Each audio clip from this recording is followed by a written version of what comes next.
Welcome, everyone, to the Pockets of Knowledge podcast. I'm your host, Desiree Stanley, and with me today is my guest, Sharon Winchester. Welcome to the show, Sharon. I'm so delighted to have you on today. Oh, thank you so much for having me. I'm excited to be here. Sharon is the owner and jewelry designer, creator, artisan behind the Sleek Kitty jewelry, and we'll be talking all about that today.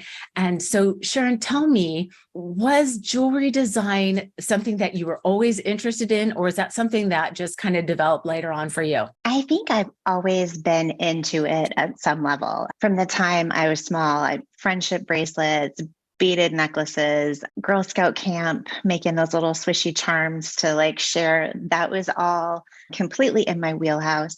I've always been into making things with my hands and dabbling in art. I love to paint. I've just always kind of had art be a big presence in my life. It's funny the direction life takes you sometimes, because I went to college at Western Michigan University. I'm a Detroit native, and I was working full-time at a title company at that time to pay for school.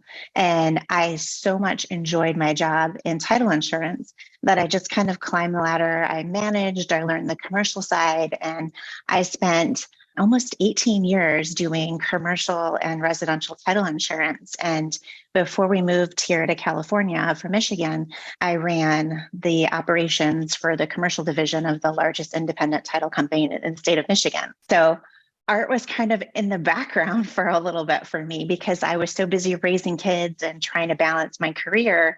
It kind of got away from me for a little bit. And then fast forward and we move here to California, and I take a beat, and I'm here with the kids, and we're trying to adjust to moving across the country and new schools and getting into a groove. And my husband traveled a lot at that time for his job, so he was gone a lot. And it was great, but I was bored. And I kind of had a chance to think about it and what made me tick. And I got back into painting a little bit. And then I started making wreaths and painting Christmas decor things, and found myself signing up to do craft shows. And at these craft shows, I would come to the table, and the thing they would look for the most were little jewelry pieces that they could take and gift. And I had a good friend who was making jewelry and very successful at it. And she taught me a few things. And I decided to incorporate just little leather wrap bracelets with my art. And then that led into learning how to rivet. And then I like my hands and I like to get into it. So then I signed up and I went to Berkeley for a couple weekends, and I took classes in metalworking at Silvera Jewelry School out there, and took classes with Joe. And now all of a sudden I'm sewing and I've got a blowtorch, and it just kind of morphed. And as I've grown in this, every time something interests me or I have an idea for something, I'm online taking classes. I'm seeing if I can go to Berkeley and take a class. I'm trying to constantly ask other artisans that I know, how do you do that? How do I figure that out? And then I'm tinkering. That's a lot of trial and failure. I'm not going to lie. But then you stumble on something that does work, and you learn how to piece these techniques together. And now I solely focus on jewelry. My company will be 10 years this November, and I can't imagine doing anything else. Oh my gosh, that's amazing. And you're right. It's like life does have these twists and turns, and things happen, and we have to kind of pivot. But my goodness, what a career in title for so long. And that's awesome. And then it does sound like you were kind of crafty, right? So you just were always doing things with your hands. And now the people who will be watching this on YouTube will see you've got some fantastic earrings on. And I know that those are some of the pieces that you have created. And so tell us about those. And I'm curious how you decide what metals to use, and, where do you find them and that kind of thing. So can you tell us more about it? Oh, yeah, absolutely. So there are all kinds of different companies that will sell supplies. You can get things that are pre-cut. I buy big spools of wire and sheets of sterling silver, rose gold, regular gold, usually 14 karat. And then I do a lot of pieces too to make it more affordable with brass and 14 karat gold filled, because I want I want my designs to be something that anybody can wear. And then I'm also drawn to price points. I want it to be Mm. affordable. Fashion constantly changes and ebbs in and out. I'm really into clean lines. I do some beading, I do some color, but for the most part, I want my stuff to kind of be timeless. I want to pick it up 10 years from now and still think, oh, I love those earrings. I can wear them. So these earrings specifically, if anyone checks it out, or you can go to my Instagram or website and see, I recently included in the swag bags that went out at the Oscars. And I am blessed to be a member of a group called the Artisan Group. The company, if you're not familiar with it, is founded by a woman who's a designer, and she had basically decided that we have more strength in numbers. And so she's collected independent women owned businesses throughout the globe. It's amazing. We have members all over the world. And together we are able to get our products and our designs into the hands of celebrities, media, and then to costume designers so that we can have our pieces worn on television and in movies. And those are all opportunities as a small run business I wouldn't be able to have on my own. It just opens up so many doors. So I love the group. You probably can tell. I feel like it's a blessing. They are very particular about who they take in. So when I got in, I will say that's definitely one of my prouder moments to be in with such a distinguished group. But the opportunities that we have at our fingertips are just amazing. And it all becomes a matter of what we do once we engage in the opportunities, if that makes sense. So I gifted these earrings in the Oscar swag bags, but if I don't market them on my social media, if I don't follow up directly with the celebrities, if I don't promote them, then it's a wasted opportunity. So I am so very grateful for TAG and my sisters in TAG. They are amazing. They are a great resource. We are all so good about promoting each other. We team up sometimes at the holidays in different groups and we do giveaways. And it's not just jewelry. There are soap makers and perfume makers, nail polish, all kinds of bath and body care. We have this one girl who does clutches and they're amazing. Nothing like I've ever seen, and they're all handmade. So I'm definitely grateful for that opportunity and to be part of it. And when we participate in those activities like Oscars, when we've done Golden Globes in the past, things like that, we get to go to BK's pre-gifting suite. And so what they do for those major award events is they invite all of the nominees, presenters, distinguished members of the press, and then other celebrities that are important in whatever realm they're working in at that moment. And they come to these events and we gift them pieces that we've made and created. Most of them are pretty good about following up or posting pictures or giving us like little blurbs in their stories on Instagram and saying, help, this is from a small business, follow this, or thanks for the Artisan Group and thanks to the Sleek Kitty for my cool earrings. So it's just been so much more than I ever thought I could do with my busy hands. That's so exciting. Just being a part of something like that is just fantastic. I love that you're supporting other women artisans and you guys are working together collaboratively on things. That's amazing. And I love that you get to be a part of something that's bigger and that you get to go to these award ceremony pre-parties. I think that's so cool. Having your jewelry worn by celebrities is super cool. Tell us a little bit more about how you applied for and got into the Artisan Group, because I think that's how you were connected to be able to be a part of these award ceremony parties and gift bags. It is. The Artisan Group has their own website. Anybody that's listening, if you are creative and you are into handmade and you do your thing, you should definitely go and check it out. theartisangroup.org, I believe, but you can just Google the Artisan Group and it will come up. And there's actually an application online there that you fill out and the owner then goes through and does her own interview. Depending on what you're doing, she'll have things that she requires. She checks out your socials and your products to make sure that you're a good fit. And then once you're in, that you're feeling the love, because I just cannot say enough about how great that group of ladies are. Even just the support and the celebration that you get in your little handmade tribe. I feel like anytime any of us has a success, we all are talking about it. We're high-fiving, we're texting each other, and it's like, I saw your earrings on such and such, or I can't believe, I don't know if you're familiar with at Whole Foods, they carry the soap cauldron, and Emma, who creates that, it's all handmade, she's one of our members. And so it was really cool to be at the GBK bar this year and have Emma's work there and have celebrities come up and go, I've bought the soap at Whole Foods. That's amazing. And for us to be able to go, we know Emma and she is amazing. Thanks for supporting her. So if that is your thing and your passion and you're looking to grow your business with like-minded individuals, definitely check out the Artisan Group. It is a great place to help build your business and take those steps and get your brand in front of avenues that you might not be able to hit on your own. Highly recommend it. Yeah, that's great. Thank you for sharing that. And so let's talk a little bit about what it's like to see your pieces on stars on television shows, because you've been featured on quite a few shows. So what is that like, and how does that feel? And does it ever seem like, man, that's not that big a deal? Or is it like, oh my gosh, it's a big deal? It's a big deal every single time. It does not get old.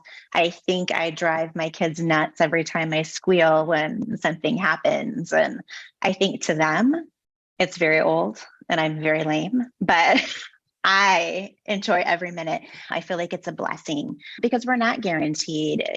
Different shows will contact the Artisan Group and say, we've got these opportunities. And, they give us somewhat of an idea of what they're looking for or what characters they might be looking for. But it's pretty open for us to design and choose to send things. And then we have to wait and see, will the costume designer use it? Will it be a good fit for that season? It could be your favorite TV show and you could watch every episode and think that you are so dialed in and you've designed the perfect necklace or bracelet or earrings for that person and they not use it. So it does not get old. I don't know. I'm excited every time. I have been lucky to have 24 different pieces used on televisions and movies. I get very excited at the holidays to see the Lifetime and Hallmark Channel Christmas movies. We have a lovely, lovely costume designer who has been so good to our group, and she uses a ton of handmade pieces. And that's probably, for my daughters and I, our favorite time. And that's when they still get really excited that I have stuff on television, because we love to see where it might pop up and what Nancy has chosen to use. And I am personally really excited. There is a new show coming out at Prime next week called Dead Ringers. I don't know if you've seen it advertised or not, but they launched a promo last week and they have a pair of my earrings on in the promo. Wow. And I couldn't get over just like, there's something about being in a promo that's all over Instagram and Facebook that just seems really official and very exciting. So, yes, it does not get old. And I'm humbled and shocked every time they choose to use something and excited to share it. Yeah, I love it. That's so great. And I can imagine the excitement that you would feel to see the pieces that you are creating, and you make them custom, right? So these are made almost to order. And like you said, you're working with these costume designers who, may or may not choose a piece for the outfits that they're going to be having the characters in for that season. And so I think it's super cool. And I would be excited as well every time I saw that. So talking about your children, they actually kind of helped you come up with the name Sleek Kitty. And so tell us about how that came about. They did. They were still pretty young because it's been 10 years. They're 19 and turning 16 this year. So they were still pretty little. And they were obsessed with our cats at the time and so adamant that mom's shop needs to be something kitty. And we went rounds and rounds, and somehow over fruit snacks and apple slices, the Sleek Kitty kind of came about and it stuck. I've thought a few times as my brand has grown, maybe I should change it to something that's more, Winchester designs or something that is a little more grown up, for lack of a better word, but we're riding it out. The Sleek Kitty is catchy. The kids named it. And as long as I can keep making pieces, we're just going to stay with it. That's cute. I love that your girls were involved in that process with you. And so kind of have a little bit of ownership with you there in that and can take pride in that as well. So that's very cool. I love it. Going back to how you are creating these pieces, you really said you like them timeless. You like them so that they could be worn really now and 5 years from now. How are you coming up with the designs that you feel like can transition through the years? That's hard. And probably one of my struggles too, because I find inspiration in random spots. I might be out walking the dogs and it might just be a way that a flower sits or a stick has landed and the lines just hit me right and the light is just right. And then my brain starts going and I think about, well, if I did this and I twisted that and there was this, and then the next thing you know, there's a new earring. So I wish I could say I had some genuine, creative process, but I find for me, inspiration hits in the weirdest spots. I don't admit to this a whole lot, but I do carry a little sketchbook and pencils in my bag because I will be in weird spaces and I'll get ideas, or I'll see someone and it'll be the way they move or the motion. And it'll make me think, oh, well, if you're moving that way, then this bracelet would flow this way and it would really complement that person. And then sometimes it takes weeks, sometimes it's a day, sometimes it's an hour because I'm just so focused, but it's really kind of random. And I think that kind of is the design process, right? I mean, like you said, you're just seeing things in nature, the light hits something just right. And I think that really is kind of the creative process. Most people who are in the arts, in design, feel probably that same way and carry a little sketchbook and note down these things and draw on the spot. So I think you're probably in good company. I have drawn things on napkins before at concerts. My husband is a very patient man. Well, when it strikes, right? So you've got to get it down. That's awesome. You told us a little bit earlier in the show that you had moved from the Detroit area to the Bay Area. And was that because of your work or your husband's work, or just you decided to change of scenery would be good? My husband's work. He worked in automotive and now he's in tech, and he had a great opportunity present itself to him. The kids were young enough and we went, let's try it for a year and see what we think. Aside from missing family, because it stinks that you can't just drive down the street at Easter and have dinner like we used to. But that aside, California, the Bay Area has been good for us. My husband's career has been really good. It's been great for me to have the space to create. We've been blessed with the people that we've met. The kids have flourished, given the roll of the dice and given it a year. It's now turned into 11 and we still love it. Awesome. That's excellent. And so no plans to move back to Detroit at this point? Nope, just keep visiting because we miss our family. Yeah, of course. Let's talk a little bit about when you are working with the designers or the people who are designing for the shows that you're hoping to be featured on. Do they ever give you any kind of feedback on what it is that they're looking for? Or is it like you present some things and then they choose from that? How does that kind of work? So they give a general style guide of what they are looking for that season or what they think they're looking for. And then it all depends because sometimes those storylines change or they write in new characters and things morph.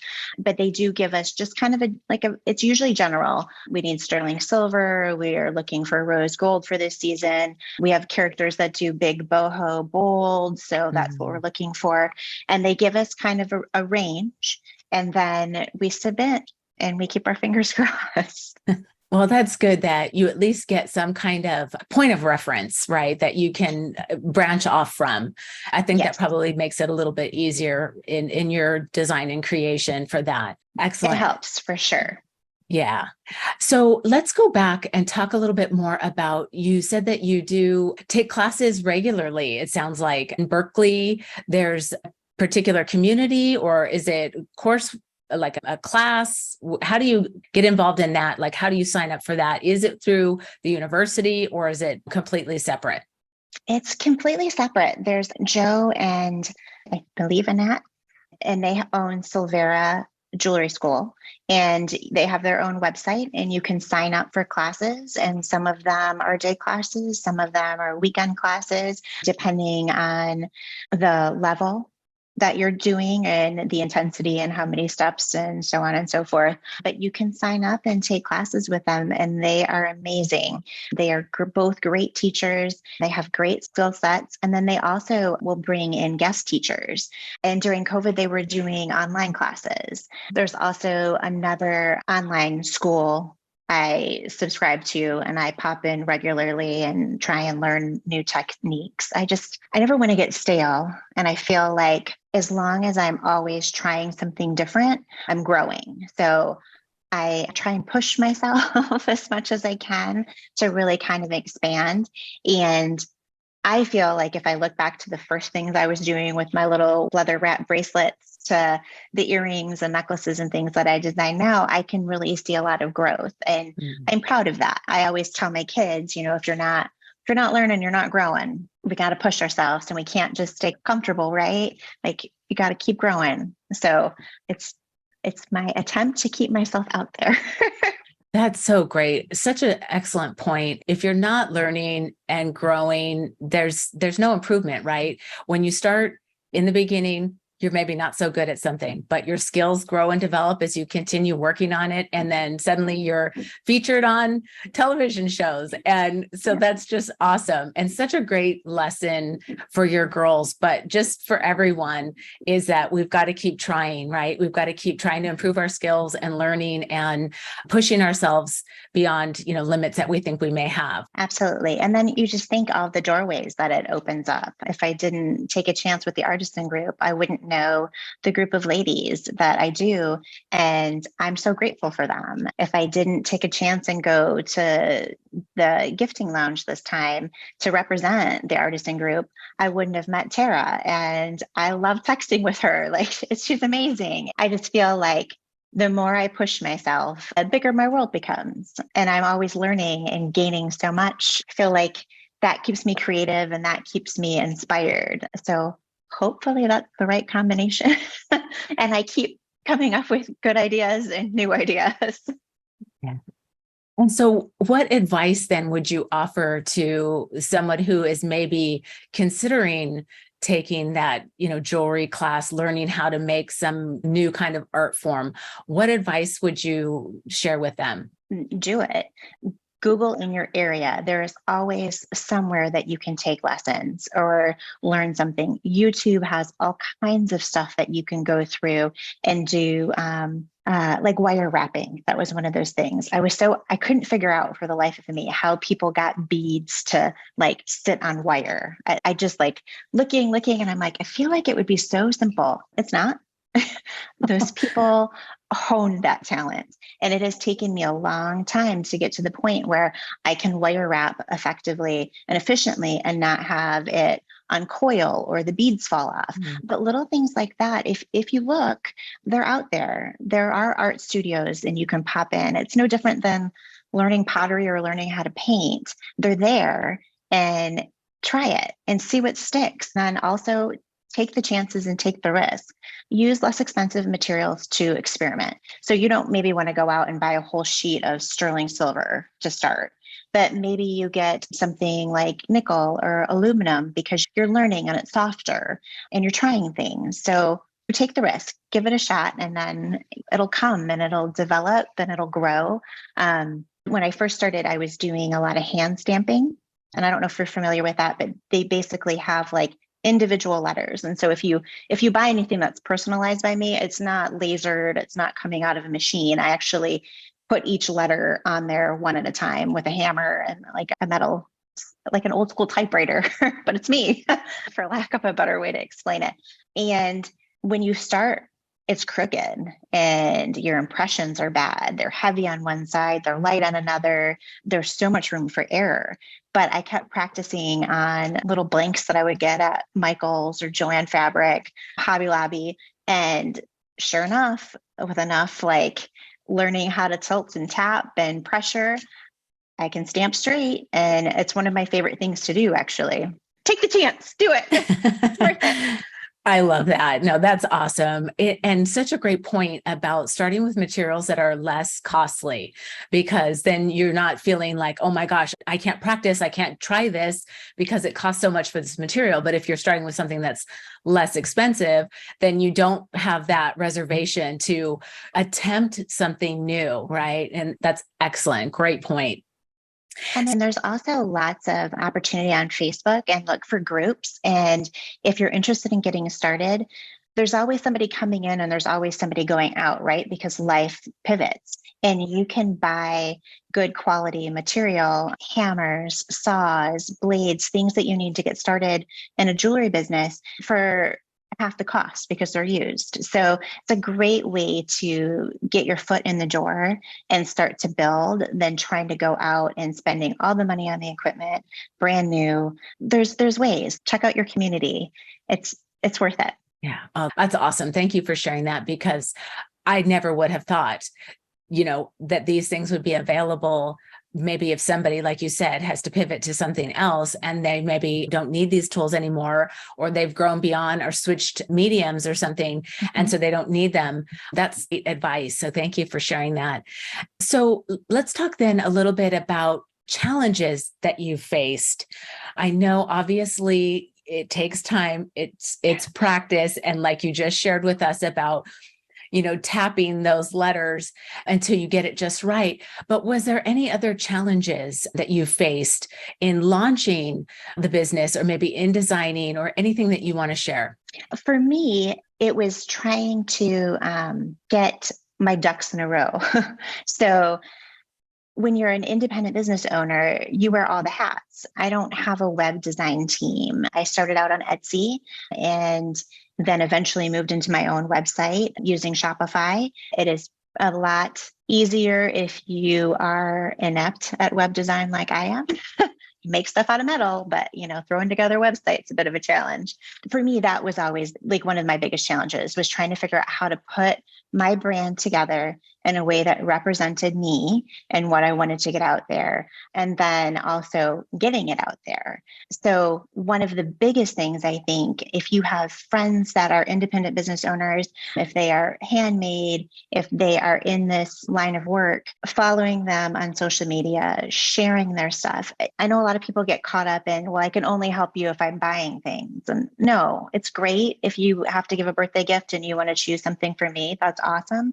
But sharing my work with others, asking your friends to follow so that my algorithms are staying up and I'm getting out there is really a huge help. I feel like when you're a small independent business owner wearing all the hats, that help in marketing and getting your brand shared is priceless. And for me, I find that to be, it's hard. I don't like to ask people to share my stuff. I just kind of want it to magically go out there in the universe and do its thing. But I'm getting better at asking my friends on my personal sites to please share and ask people to follow. And that helps a ton. Those are great points. And you're absolutely right. If your interest is in design of jewelry, you maybe don't know how to code a website, or how to connect a payment method to a website, and some of those things are just like beyond the scope of knowledge. And you do have to wear all the hats when you're in business for yourself. Like you said, it can be very challenging. So that's awesome that you found ways to make it happen. And Etsy is such a great place to start, right? As, artisan crafting, handmade things to sell. It is. It is a great platform to kind of get yourself out there, test the waters, and then see where it takes you. I know so many of the ladies in our group use Etsy and then their own sites because they hit different audiences. And it's all a matter of figuring out what works best for you. Good point. Well, let's wrap up our conversation, which has been just delightful. So thank you so much. And share with us if there's any books that you have read or are reading that you think would be beneficial for the listeners, or maybe podcasts that you're listening to that you would like to share. Well, podcast wise, I tend to be a true crime junkie, and living in the Bay Area and having a kid that just went off to college, I have been very obsessed with following Your Own Backyard and the details surrounding everything that has come to fruition for the Smart family with having this podcast developed, and then to have her murder solved so many years later. So that's been pretty riveting. And I like to sometimes listen to true crime stuff when I'm working. And then book wise, I just finished The Paying Guest, and I'm still trying to figure out if I'm happy with the way that ended. So I don't know. The verdict's still out, it sounds like. Yeah, I'm still processing that one a little bit. Okay. Well, thank you for sharing those. And I'll include those in the show notes so that anyone who's listening can go check those out as well. And then I'll have you share how people can connect with you if they have questions about the Artisan Group or jewelry design, or how to find your pieces. Why don't you go ahead and share with everyone how they can do that? Best platform is actually probably Instagram. You can find me at The Sleek Kitty. I'm pretty good about getting back if you want to direct message. I also have my website, which is thesleekkitty.com, and there is a built-in messenger feature on that.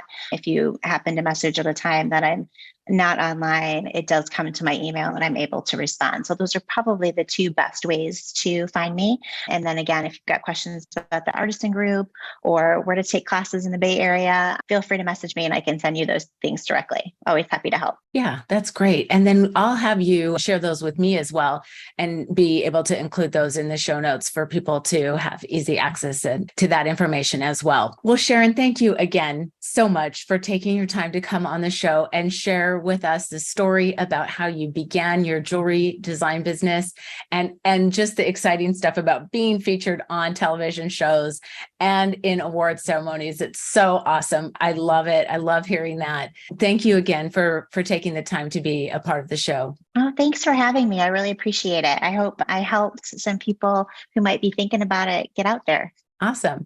Well, thanks again, and we'll talk soon. Okay, thank you.